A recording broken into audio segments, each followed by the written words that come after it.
वाईट वाटायचं कारण नाही, कोणाला राग यायचं कारण नाही. अरे आज दिवस घालवायचा का आपल्याला? अंकुर एक शेवट अंकुर जी.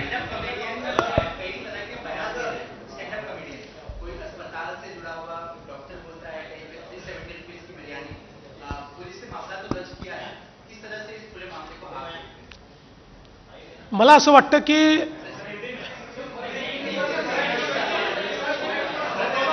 तेलगूत बोलतो, तेलगूत. मला असं देतो, हिंदी भी देतो. मला असं वाटतं की आपल्याकडे अभिव्यक्तीचा अधिकार हा प्रत्येक व्यक्तीला भारताच्या संविधानाने दिला आहे.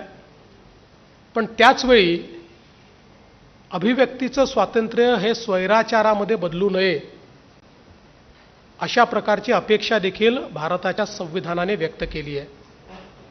आणि ज्यावेळी सामाजिक मर्यादा तोडून आपण अभिव्यक्ती करतो त्यावेळी इतरांचं जे स्वातंत्र्य आहे,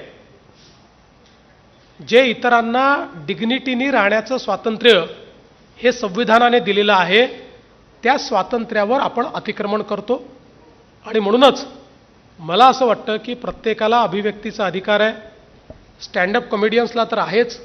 मी स्वतः स्टँडअप कॉमेडी खूप मोठ्या प्रमाणात ऐकतो. मनोरंजनाचं साधन आहे.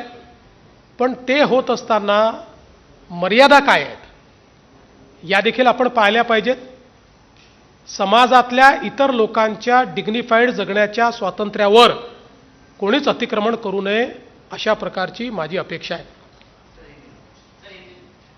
अभिव्यक्ति का स्वातंत्र्य भारत के संविधान ने सभी को दिया है, लेकिन उसके साथ साथ इसका दुरुपयोग न हो इस प्रकार की व्यवस्था भी उसी संविधान ने तैयार की है.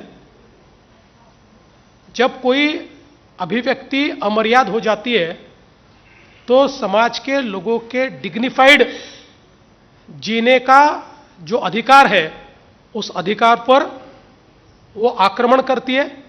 और इस प्रकार का आक्रमण ये हमारे संविधान को मंजूर नहीं है. इसलिए मुझे ये लगता है कि स्टैंड अप कॉमेडी सभी को पसंद है.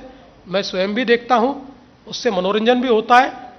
लेकिन मनोरंजन करते करते हम समाज की सीमाओं को और डिग्निटी की सीमाओं को अगर उसका उल्लंघन करेंगे तो ये सही नहीं होगा, ये लोगों के ऊपर अन्याय होगा. इसलिए सभी लोग कम से कम जो डिग्निटी के मिनिमम पैरामीटर्स है उसको ध्यान में रखते हुए स्टैंड अप कॉमेडी करे, ऐसा मुझे लगता है. सर एक अंकुर शेवटचा त्यागी, प्रश्न शेवट, होता. अंकुर त्यागी. सर एक शेवटचा प्रश्न तपपूर्ती निमित्त सर विचारायचा आहे.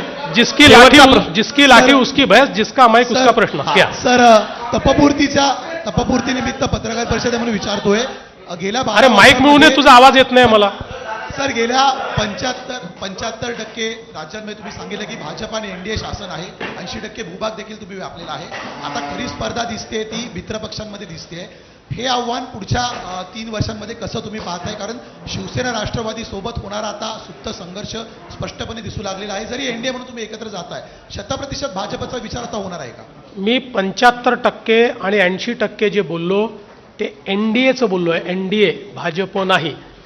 2029लाही महाराष्ट्रामध्ये महायुतीच निवडणुकीला सामोरी जाईल. आता धन्यवाद, खूप खूप धन्यवाद. सर्वांना विनंती आहे की बसून राहायचंय. आपल्याला एक चित्रफित, ध्वनी चित्रफित ऐकायची आहे. सगळ्यांना विनंती, आपण सगळ्यांनी जाग्यावर बसून घ्यायचंय. माननीय मुख्यमंत्री समोर